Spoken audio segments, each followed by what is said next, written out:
According to sociologist Dr. Peter Morrall, most murder motives fall into one of four categories: lust, love, loathing, or loot.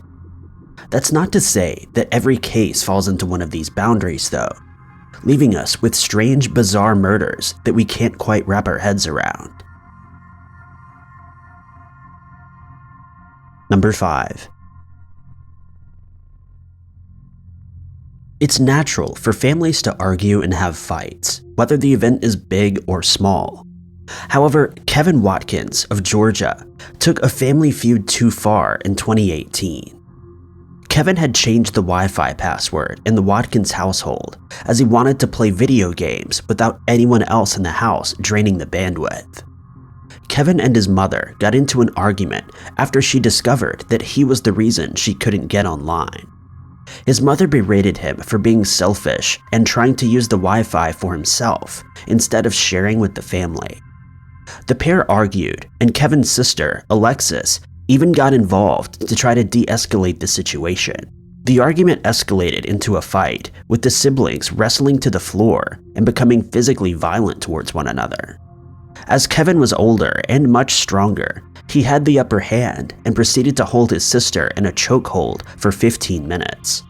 Kevin only released his grip when police arrived on the scene and restrained him. During his trial, Kevin was seen crying as the details were replayed before the jury.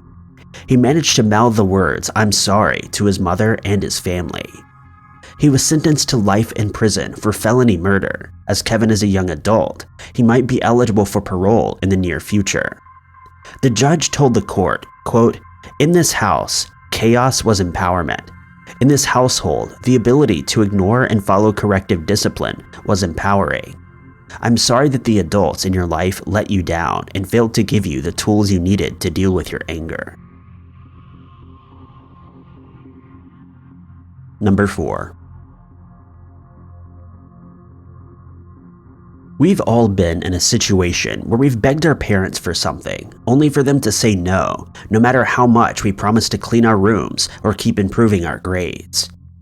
For 39-year-old Robert Lyons, his mother's refusal to buy him skybox tickets for the upcoming Avril Lavigne concert pushed him over the edge. Robert Lyons of Chicago, Illinois, was running errands for his mother on March 14, 2008, as she was at home and unwell. The pair shared an apartment, and Robert had asked her to arrange skybox tickets for him in exchange for running the errands. However, when his mother, 61-year-old Linda Bullock, said no, Robert saw red. The relationship between the mother and son was described as strained. Robert alleged that in the months leading up to the attack, his mother had held a knife to his face in the heat of an argument. Robert had moved back into the apartment with his mother as he was struggling with his bipolar disorder and required extra support. The pair argued about the Avril Lavigne tickets, throwing Robert into a blind rage. He grabbed a bottle of champagne and hit his mother over the head with it.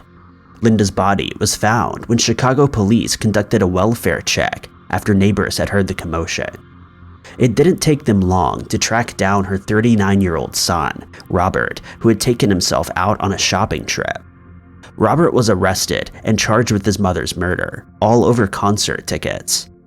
For his crime, Robert was sentenced to serve 40 years in prison and will not be eligible for release until he's 79 years old.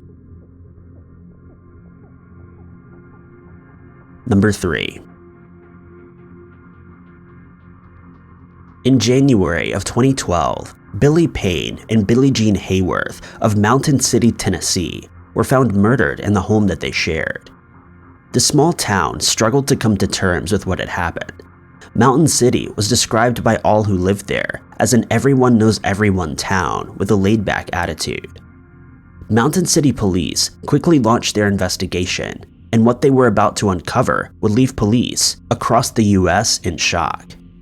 In 2005, Janelle Potter moved to Mountain City with her mother, Barbara, and dad, Marvin Buddy Potter, due to her ailing health. Friends described the family dynamic as odd.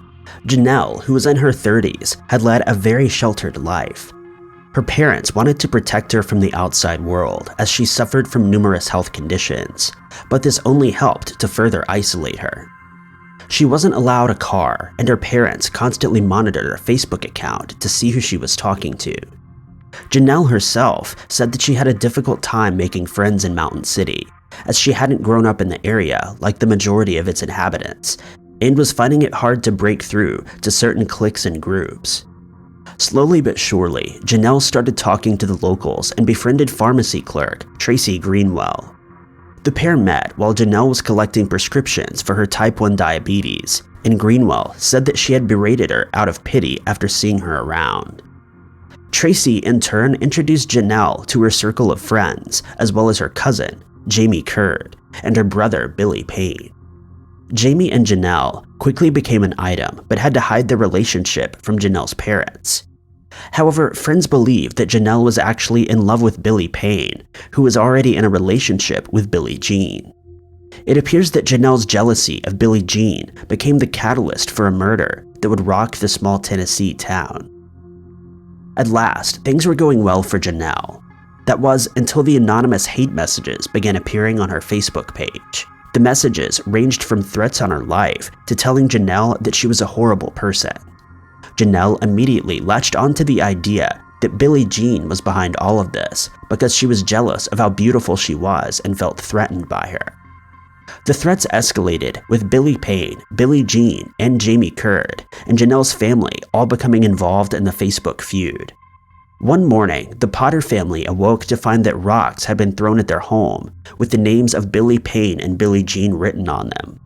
For the Potters, this was enough proof that the pair were behind the attacks, and they called the police to launch a full investigation. Mountain City Police advised all parties to remove each other as friends on Facebook and cease contact face-to-face. This should have been the end of the bitter Facebook feud, but as we know, Billy Payne and Billie Jean were found murdered in their home on January 31st, 2012. As there was a history between the couple and the Potters, police interviewed them all following the murder. At first, the Potters denied any involvement in the crime. However, the case was set to take a very strange turn.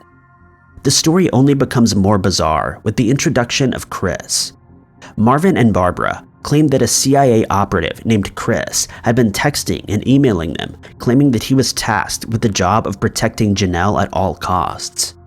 Jamie Curd revealed during the interview that he too had been contacted by Chris, who urged him to cooperate with him if he wanted to keep Janelle safe. Chris built a relationship with Barbara and Marvin, claiming that Billy and Billie Jean were evil and needed to be removed from the earth. After weeks of hearing from Chris, Barbara and Marvin snapped. Marvin, a Vietnam veteran, decided that he needed to be the one responsible for keeping his daughter safe and removing the threat. Spurred on by the mysterious Chris, Marvin went to the home of Billy and Billie Jean, where he took their lives.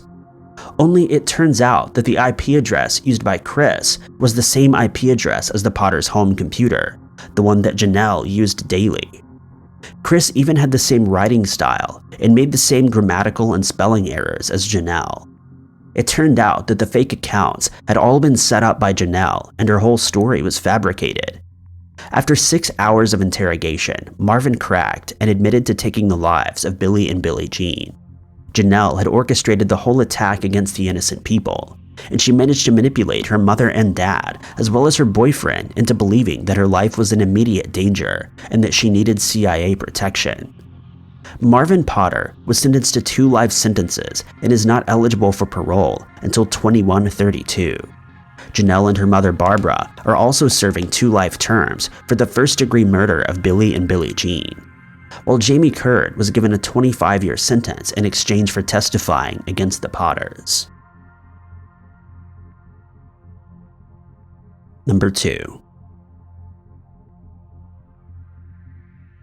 26-year-old Richard Angelo loved to be the hero.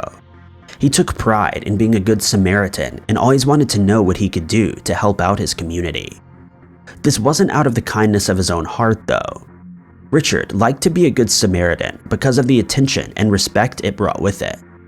He enjoyed the social status that came with being the hero. In 1987, Richard accepted a job at the Good Samaritan Hospital in New York. He'd recently completed his training and had worked at the burns unit in a nearby medical center. However, this role wasn't noble enough for him. So when the opportunity came to progress, Richard snapped it up with both hands. During his time as a nurse at the Good Samaritan Hospital, he was noted as being a competent nurse with a good bedside manner and a good temperament for dealing with a high-stress environment. He was respected by his colleagues and patients, but for Richard, that simply wasn't enough. He wanted to be adored by all those who met him. Richard began injecting his patients with a cocktail of medications. These drugs would put his patients on the brink of death, allowing Richard to swoop in and be the one to bring them back. Sadly, most of his victims didn't survive, but Richard was satisfied that he appeared to have been a dutiful nurse, doing everything within his power to save them. During the 2 months that Richard worked the 11 p.m. to 7 a.m. shift at the Good Samaritan Hospital, there were 37 code blue emergencies, with only 12 of these patients surviving to tell their ordeal. Colleagues soon became very suspicious of the high number of deaths during Richard's shifts, and an investigation was launched. He was caught in the act on October 11, 1987. He had administered his deadly cocktail to one of his patients. However, the patient managed to summon another nurse, sensing that something wasn't right. The other nurse on shift immediately ordered a urine sample and found that 2 unprescribed drugs were in his system. Police were called, and along with hospital officials, a full investigation into Richard Angelo was launched. Upon searching his locker, they found vials of the drugs that had been used on the patients, and Richard was suspended and taken into police custody for further questioning. Richard's narcissism had gotten the better of him, and it didn't take him long to admit to everything. During the initial interview, he confessed by saying, quote, "I wanted to create a situation where I could cause the patient to have some sort of respiratory distress or some problem, and through my intervention, or suggested intervention or whatever, come out looking like I knew what I was doing. I had no confidence in myself. I felt very inadequate." Richard Angelo was charged in connection with the deaths of multiple patients during his time at the hospital. For these charges, he was given a sentence of 61 years to life in prison and is currently serving his sentence at the Great Meadow Correctional Facility. Number 1. Anger is a powerful emotion, and when left unchecked, it can lead to disastrous consequences. Fergus John Glenn from New Zealand has spent the last 18 years in prison for taking the life of his brother. Fergus was just 36 years old in 2003 when he committed the crime, while his brother Craig was just 33. The pair had a strained relationship, with them arguing regularly and having a wave of long-running anger towards each other. In November of 2003, Fergus prepared a meal for the whole family, including Craig's wife and children. As they sat down to eat the meal as a family, Fergus became enraged that Craig didn't thank him for the meal he had just cooked. Not being thanked was the final nail in the coffin for Fergus, and according to his police report, he said, quote, "He just annoyed me and I did it. I'm not proud of it, but I did it." Fergus, seething with anger, went into the basement of the home and grabbed an axe. He put the axe over his shoulder and approached the room where Craig was sleeping. He opened the door and carried out the gruesome act. After he was finished, Fergus calmly left the bedroom and told his mother, "I've done him," with an axe. Fergus Glenn was arrested and found guilty by the New Zealand courts and was sentenced to serve at least 10 years of a life term before he could be considered for parole. In 2013, when his 10 years were up, Fergus was assessed by a psychologist who deemed that he was still a danger to the public and therefore unfit for release. Fergus John Glenn is still working with prison counselors and psychologists towards a future release. Thank you guys so much for watching. If you liked this video, be sure to click that like button. Also, don't forget to subscribe and click that notification bell to keep up to date with all of our future uploads. But I've been Ty Knotts, and I'll catch you guys in the next video.